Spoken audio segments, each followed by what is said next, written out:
Merhaba arkadaşlar, kanalıma hoş geldiniz. Bugün evdeyim. Bugün size GoPro 7 Black kutu açılışını yapacağız arkadaşlar. Gittikçe ekipmanları büyütüyorum. Daha profesyonel bir hale geliyor. Daha önce çok açılışları yapıldı, tanıtımları yapıldı ama ben de bir kanal, madem bunu aldık, bunun açılış videosunu yapalım arkadaşlar. GoPro 7 Black.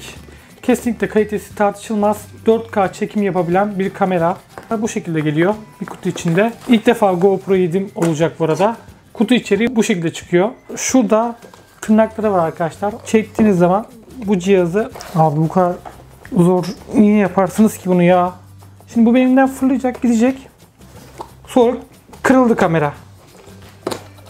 Neyse çıkarttım. Ben ters çıkartıyormuşum. Pardon arkadaşlar. Ateş ediyor. Kesinlikle ateş ediyor bu makine. Bu makineyle video çekmek için sabırsızlanıyorum arkadaşlar. Biliyorsunuz GoPro'yu bile artık su geçirmez şekilde geldiği için aletten bir kaba ihtiyacımız yok. Kutumuzu açtığımız zaman kutu içerimizden bir adet USB şarj kablosu, bir tane pil çıkıyor arkadaşlar içinde.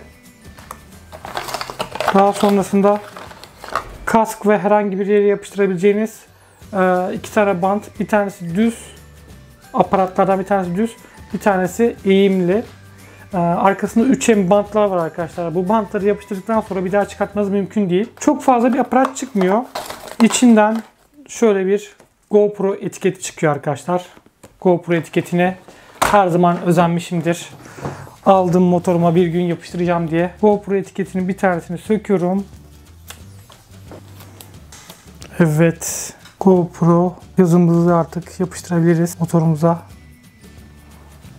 O artık bir GoPro.